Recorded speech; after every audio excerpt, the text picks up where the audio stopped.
大家好，今天跟大家介绍一下那个胎心音监视器，杜普勒胎心音监视器。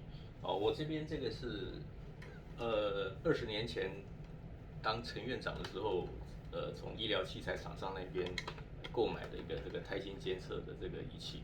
哦，那当时的买价，我记得大概是4万或是5万块，反正就是4、5万块这样的一个价钱。然后相信有怀孕过的这个都知道，就是说产检的时候会拿这个东西放在孕妇的肚子上面听胎儿的心跳。哦，那这一台机器的话，这个我已经持有它20多年了。哦，那这个最近呢，我从这个网络上看到这个有在贩卖这个给家庭的这个孕妇个人使用的这种，一样也是可以听胎心的仪器，那售价非常的便宜。那我自己这个基于研究的心态呢，所以我也去上网去弄了一个。好，那前几天已经收到了，长得这个样子，非常的迷你。哦，那很多人就说这能用吗？哦，结果我拿自己跟我们的怀孕的同事来测试过，还真的能用。哦，而且就是说，至少对于我们这些以前有医疗背景的人来说，我们操作起来非常没有障碍。然后除了它的声音最大的声音可能会比这个机器小一点以外，其实它的灵敏度那个准确度的话都是没有什么太大的差别。哦，应该就是说拜现在的电子科技之赐了哈。就是以前觉得，这个医疗仪器就哇，这个这很困难，这个要研究很高深啊，这个东西不是随随便便做出来的啊。我们就有一种印象，听到医疗两个字就觉得很了不起这样。那其实现在虽然我不是电子的专家啦，但就是反正就是知道说这些晶片啊越做越来越聪明，又越来越小，然后这个价格越来越 cost down。所以就以前对我们来说很多高不可攀的医疗仪器其实现在都非常的容易，就是可以，那就是现在我们就是要普及一般的民众他们的医疗知识。如果我们把他们适当的去教育，只是说你觉得有没有需要而已啦。你去教育他们的话，其实他们有很多事情，你医生觉得就做那么一点点，好像没有什么了不起，其实的确没什么了不起了。好对，我忘了刚刚讲，那我这一台买到多少钱呢？你在淘宝上可能100-200块人民币可以买到，不过我试着要从淘宝上买的话，它这种东西它没有办法经由那个管道出来，我是从国内的一些购物网站上面辗转去买到的。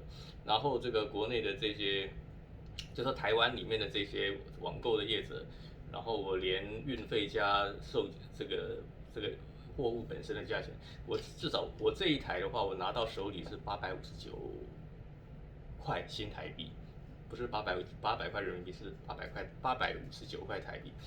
800块跟这个4万块还是5万块，这什么跟什么对？好，那可能光说无凭啊，那我给大家示范一下它是不是真的能用。好，那当然我们这边没有孕妇愿意做示范了，那我自己示范一下。这个每个人都有心脏嘛，对不对？那就像我这个好，那把这个开机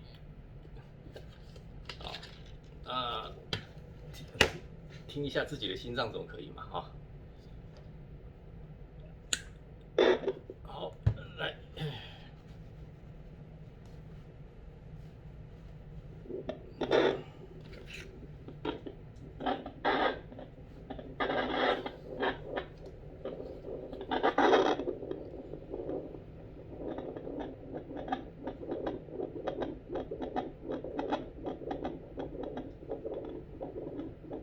能听啊。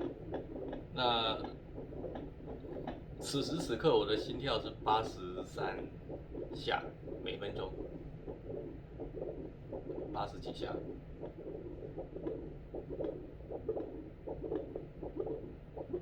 还不赖吧？哦，这个里面是装2个电池，它这个的电力它不是充电式，它是用电池，这个电池盖在这儿，装2个普通的那种3号电池。好，那这个是800块的。那我们来看看4万块的。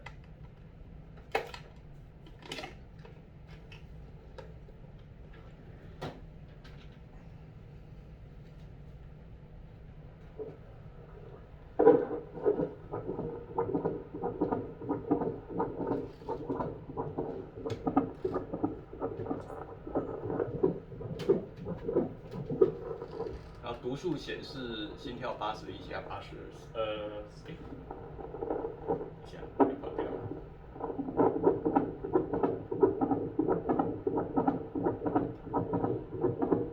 88、89，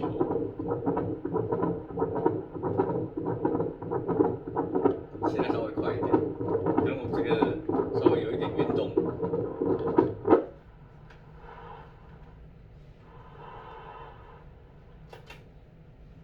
就是说，当然这个作为一个医疗的仪器，而且这个做比较大台，所以声音会比较响一点。那块头大一点，看起来造型比较厚重啊。但是其实，如果你是要侦测这个，就一个它的直接的来说，这个主要功能来说，其实是并无二致的。那这个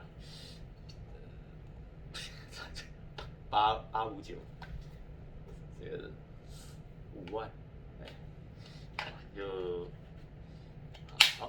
那这个不是跟大家推销啦，就是我也跟这个业者没什么任何关系啊，我也没有特别强调它什么品牌。其实这个很多家都在做，这大陆的深圳那一带很多这种创新的这种医疗生物科技方面的。那这个因为大陆市场很大，它开发一个产品，它其实这个它跟台湾这种小的市场比起来，它比较有优势做这些东西。其实里面有很多零件，我相信也是台湾这边在提供的。那就是我们要试着要把我们的视角放大一点。那医疗以后会怎么发展，这是有时候会超过我们原先的想象。好，介绍到此。